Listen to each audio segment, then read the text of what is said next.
All right, there goes another week, and there goes an Easter, and we're looking at all this uncertainty happening around us.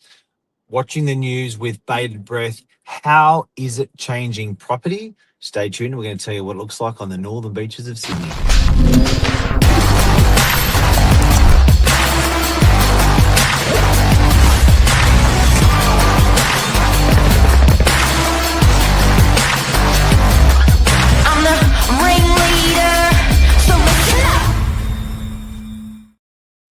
Billy, the old man stuck in a young man's body. How are you?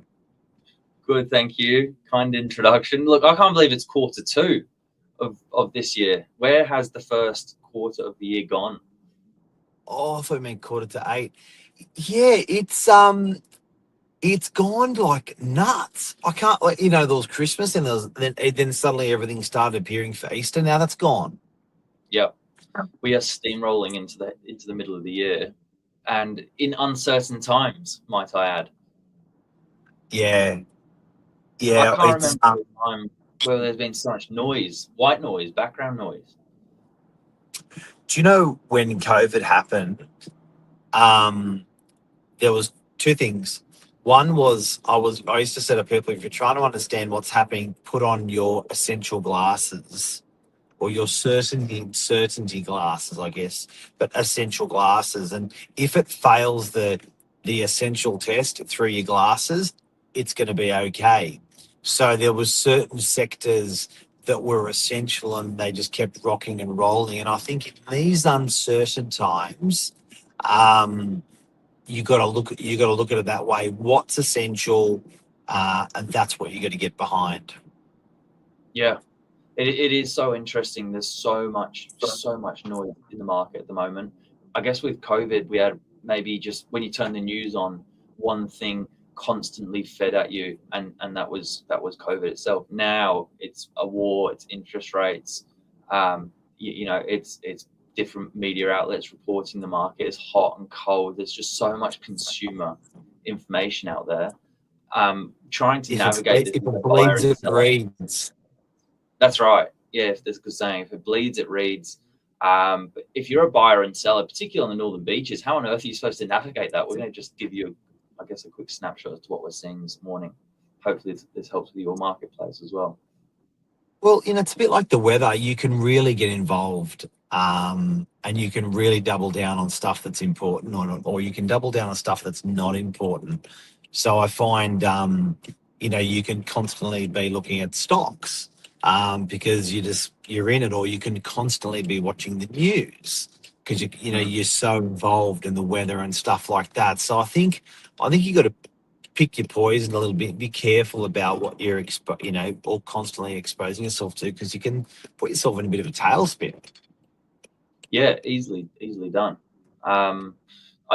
Something I love about property, and let's start off with why we're seeing things hold stable on the northern beaches.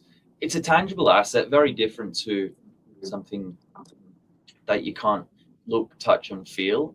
And whether that's utilized for yourself as essential housing, or whether that's utilized as an investment, the money is put into an asset that is bricks and mortar. I think people feel good about that in these times. I've always said, guys, it's energy doesn't get burnt or buried. And if you look at the processes of day-to-day living of people, like what's happening in the economy, like cash doesn't get burnt or buried, energy doesn't get burnt or buried. It gets transferred. You've got to work out where it's getting transferred to. For instance, the big one's petrol prices. Now, that's straight out of our pockets. But guess what? It's going straight into the pockets of, right? It's energy. It gets transferred.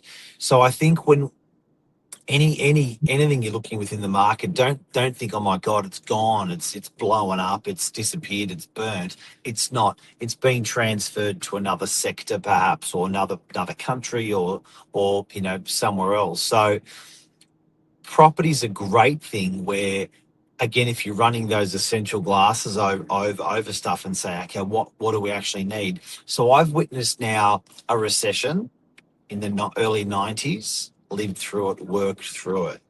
I've witnessed GFC 1.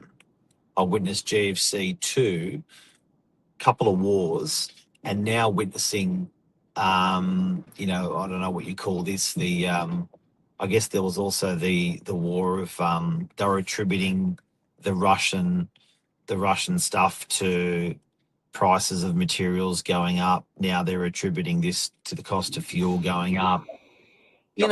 Watching this stuff, and it's just like you just sort of come out the other end. It continues. I mean, time's not stopping for no one. It keeps moving forward.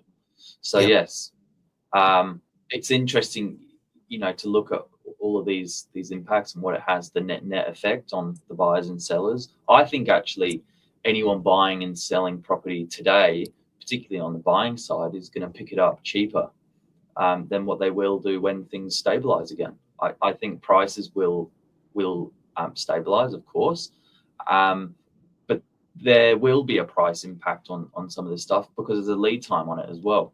We haven't felt the full effects yet. So if you're picking up, particularly off the planned stock as well, that's been priced in today's market for tomorrow's property, I think that's a good buy. If there's people locking in 30-year decisions now and they're doing that because they think it's the right property for them and the bank's saying there's the finance to support it, I think that's a great decision as well. And there's more stock on the market right now. So it's helping sellers then get back into the market, which for the last 12 months has been quite hard to do. So we're actually in a really good place, I think, if you look at the silver lining. And don't forget, the average hold for a property in Sydney is about 13 years. 13 is about the average, 13, 14, say. So the hold period for property is very long. And you're getting in now for a very, very long period. Generally, the only reason you're getting out of property is to get into another property. So you may be in property for triple that time, say 40 years. Would be your investment. Now, over a 40-year period, that to me is essential, which is a good sector to be in. That to me is safe. I think stocks, you're probably in and out, much, or the stock market, you probably may be in certainly not your whole working life. So again, guys, at the moment, I believe that property market's almost a two-speed economy. There's the stuff that can wait, and there's the stuff that you just have to do. So essential properties are the ones you have to do. So getting into a larger home, getting into a home after you've been married, first home buyer stuff, or that there's definitely in our property market essential stock.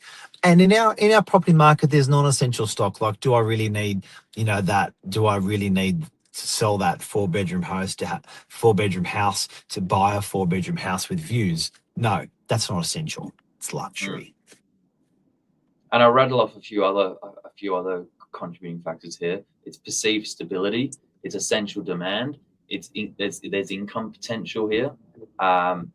There is the inflation hedge. Property values and rents often rise with inflation. Leverage advantage. Long-term growth history. Lower emotional volatility. Scarcity factor. And there's a control over value where you can add your own value with renovations. So, yeah. And I also think there's stability in terms of it's hard to get in and it's hard to get out. Some people are in a mortgage prison at the moment. They actually can't afford another. If they go for the same loan that they're currently on, if they applied for the same loan that they currently got, they wouldn't get the loan. So they simply keep the property. And also the cost to get out, the cost to get into the next one with stamp duty costs and agents' fees, again, another reason, just stay put. So it puts that stability over property again. Yeah. Look, if there's any kind of silver lining, I suppose that's it this morning. We wanted to catch up, wish everyone a happy Easter, let people know we're rolling into Q2. But where there's a lot of doom and gloom in the market, there's some of the few positive takeaways we're seeing at the moment. well summarised, Bill. And I think if you've got to do it, just do it and get in there. And there's very good buying at the moment. I'm seeing very good buying. Yeah. And on the counter, the sellers, I think they're enjoying more stock. It's that flexibility, knowing that if they sell and take a 90-day settlement, they're going to buy in 90 days. Whereas before, they were taking a 90-day settlement, really wondering if they're going to need a 12-month rental. And I'm not finding people are needing that rental anymore. They're getting back in, and that's the risk-adverse way of buying and selling in the same market. So it's exciting. Look, happy to help people navigate uncertain times. Call us if you've got any questions, guys. Love ya. See ya. Yeah.